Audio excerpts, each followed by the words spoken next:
Sinohan niya yan, Mr. Maravillas? Ayan o. Report ito ng Abante News Online. NPO, PCO Executive nagbitiw sa pwesto, kumala sa PBBM admin. Talamag daw mga kababayan ang kultura ng korupsyon sa loob ng pamalaan. Kaya siya nagbitiw.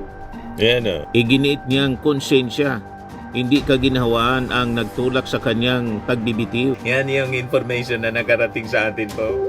But anyway, sa ibang balita mga kababayan, nagpalabas pala mga kababayan ng media advisory for immediate release. Kahapon ito, si Chavit Singson daw ito mga kababayan, ngang sabi magpapapreskon si dating Gobernador Chavit Singson to reveal decades of secrets. Nagbabagang mga balita at pagtalakay sa mga isyu ng lipunan. Bulsa! Opinyon, banat at paglalantad sa katotohanan. Bulsa! What you see is what you get. You decide.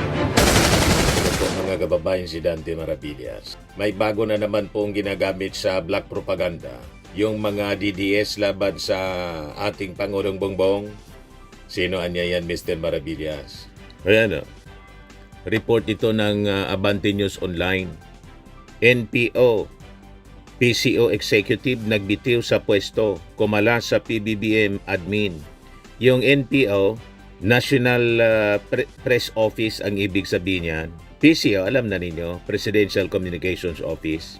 Yan, sabi dito, inihayag ni National Press Office, Presidential Communications Office, Assistant Director R.J. Lim, abogado daw to, ang ganyang pagbibitiw sa pwesto dahil sa umano'y talamak na kultura ng korupsyon sa loob ng pamalaan. Talamak daw mga kababayan ang kultura ng korupsyon sa loob ng pamalaan. Kaya siya nagbitiw. Yan o. Sabi dito sa report, sa isang pampublikong pahayag na nilabas bago ang pagsapit ng 2026, sinabi ni Lim na hindi na niya kayang manahimik. Matapos masaksihan ang umano'y paulit-ulit na katiwalian, mga pagtatakip at kakulangan ng pananagutan habang siya ay nasa serbisyo. Iginiit niyang konsensya, hindi kaginhawaan ang nagtulak sa kanyang pagbibitiw. Ang pananahimik ay tila naging paintulot, ani Lim. Si Lim na dati umanong sumusuporta kay Pangulong Ferdinand Bongbong Marcos Jr. ay nagsabing unti-unting nawala ang kanyang tiwala sa administrasyon dahil sa umano'y pagtutol nito sa transparency.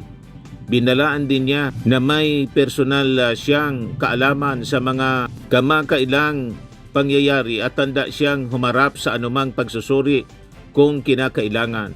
Idiniklara ni Lim na hindi na siya saklaw ng sistema at nangakong magsasalita na siya laban sa mga umano'y katiwalian. Tinapos niya ang kanyang pahayag sa hashtag na PBBM resign.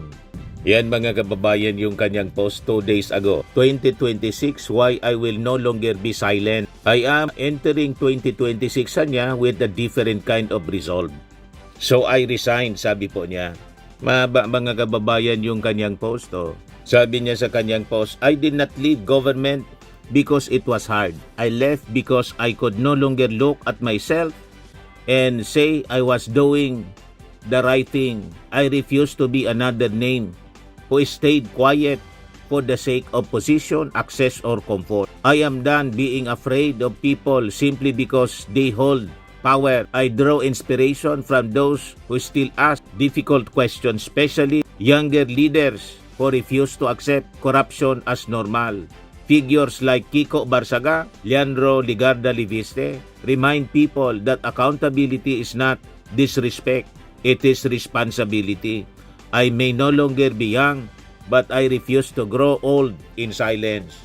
Kaya naman pala niya, Mr. Maravillas, taga nga ni Kiko Barsaga at ni Liviste. May nakarating sa ating, alam naman po ninyo, may access tayo sa Presidential Communications Office. Iba man po yung nakarating na kwento sa amin. Iba man yung nakarating na kwento sa akin. Ngayon, kasi nagpo-post siya, di siguro naman, tama din na ilabas natin kung ano yung ating nakuwang information from inside. Bakit siya mga kababayan nag-resign? Sabi ng ating informant mula sa sa loob. Kurakot yan sa NPO. Even ang head ng NPO nagsulat kay ES noon para magsumbong sa pangungurakot niya. Sobrang nagalit din si former PCO Secretary Cesar Chavez nang malaman yung korupsyon niya. Inunahan na lang niya ng pag-iingay sa pagtanggal sa kanya. Ganun pala yung nangyari. Nang matunugan, yan sabi ng inside information, mga kababayan na nakarating sa atin, nang matunugan niya, nasisibakin siya, inunahan na niya to save face, mga kababayan. Parang si dating executive secretary, sino nga yun? Yung naging DDS na, si Vic Rodriguez, na-discover yung mga milagro. Nag-resign, mga kababayan. Pero ang nangyari sa kanya, tinanggal na talaga. And later on, he was forced to resign. Si Vic Rodriguez, bigla nang buminaliktad. Nabuko kasi yung mga milagro. Ganon din pala ang nangyari dito kay RJ Lim. Nabuko siya to save face, nag-resign. Pero ang katotohanan, nasibak. Ngayon, nag-iingay siya. Mga kababayan, ito nga yung kanyang post kung saan yung mga DDS biglang sabay-sabay na sumaklolo, nakipagsimpatya. Kasi po, just like Vic Rodriguez po, buminaliktad na siya. Yan mga post ngayon, mga kababayan. Yung mga mensahe na ni Sara Duterte ang mga post niya. RJ Lim, mahalin natin ang Pilipinas. 2026, here we go. Post niya after na mag-resign, mga kababayan. Biglang baliktad.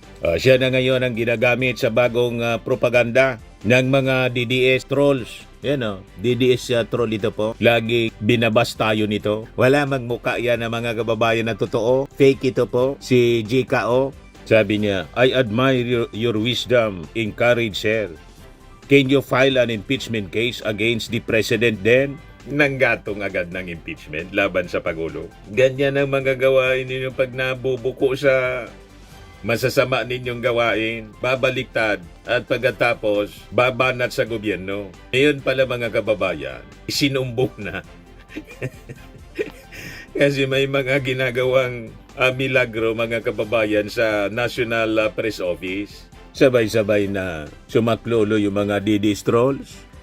Sabi ng isa pa, thank you RJ, you are so brave, just like Kiko and Leandro. Tough young leaders, Kiko Barsaga and Leandro Ligarda Liveste. If these two are not afraid to ask questions, why are we? Sabi ng isa pa, for the country. Anong for the country? Hindi lang ninyo alam kung ano yung ginawa niya. Inunahan na lang niya na mag-resign kasi na-booking. Yan yung information na nakarating sa atin po. But anyway, sa ibang balita, mga kababayan, nagpalabas pala, mga kababayan, ng media advisory for immediate release. Kahapon ito, si Chavit Singson daw ito, mga kababayan, nang sabi magpapapress con si dating Governor Chavit Singson to reveal decades of secrets involving Marcos Sr. and current administration. So magsasagawa na naman siya ng another expose tulad ng ginawa niya, mga kababayan, nung panahon. Gusto niya sigurong ulitin. Panahon ni Erap Estrada, malamang ang kanyang bombshell expose, mga kababayan, maging watusin na naman. Kasi unang-una, sino pa bang maniniwala dito kay Chavit Singson? Wala na eh. Basang-basa na po ang credibility ni Chavit. Dito yung announcement. Sabi dyan, former Ilocos Sur Governor Luis Chavit Singson will hold an emergency press conference on Monday, bukas po January 5, to release never-before-seen evidence daw and personal testimonies concerning the legacy of Ferdinand Marcos Sr. and the current administration of President Ferdinand Bongbong Marcos Jr. Following his recent public statements regarding government accountability, Governor Singson is prepared to make a big revelation that promises to clarify historical narratives and address current national issues. This briefing will include the presentation of specific documents and a formal question and answer session for all accredited media. Due to the sensitive nature of the information to be shared, we highly encourage lead political correspondents and investigative teams to attend. Siguradong pili lang nila ang i-invite pagkatapos may sobre para i-publish mga kababayan ang sabi niya na big revelation daw. Abangan natin kung mangyayari yung sinasabi niyang big revelation at saka kung may maniniwala sa kanyang kwento. Siyempre yung media magko-cover kasi in-invite. Ang tanong kung ang kanyang kwento paniniwalaan ng mga tao. Yan ang tanong mga kababayan. Di ano niya Mr. Maravillas ang analysis mo. This is another attempt mga kababayan to destabilize the present administration. Hindi kasi nangyari yung una. Uulitin niya. Di ba? Kasi flop yung unang mga attempts nila to destabilize the Marcos administration at iupo si Sara. Natapos na yung 2025, 2026 na ngayon, presidente pa rin yung ating Pangulong Bongbong. Naglalaway pa rin mga kababayan si Sara, hindi makaupo, lagi lang nakatayo. Tagala ng mga taong ito, mauuto pa nila yung ating mga mamamayang Filipino. Ayan yung detalye ng event.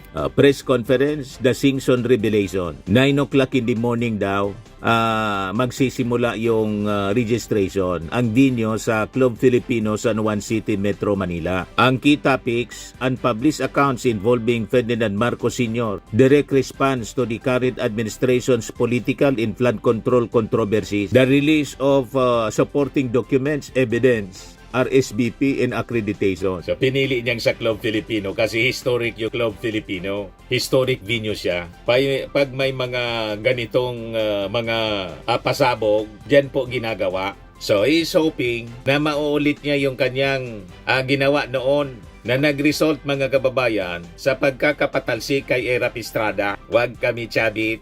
Malamang sa malamang magsasayang ka lang ng laway at pundo para sa papreskon mo na sigurado mga kababayan yung mga dadalo may sobre. That is the usual na nangyayari mga kababayan. May sobre para isulat yung kwento. Tapos may mga contacts na rin ng mga editors at may-ari na mga media outlets. May karga din para sigurado na ipapublish yung kanilang kwento, yung kanyang kwento. Ganun po yan ang sistema.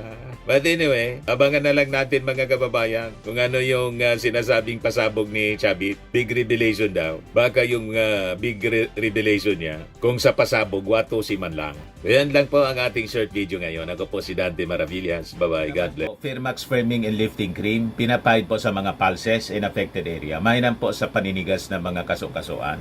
Ito naman po, Automax Radiant Serum. Sa mukha naman yung application. Anti-aging po siya. You will look 10 years younger than your age. Sa mga cancer patients naman po, baka lang gusto ninyo itong itry. Neng siya red mixed fruit drink. Hindi mo po siya gamot, food supplement siya. Kaya lang, gawa siya mga kababayan sa goji berry. Yung goji berry may anti-cancer properties. O ngayon, yung mga inquiries ninyo, dumiritso na lang kayo sa aming messenger sa Facebook para masagot namin agad. Ayos pa?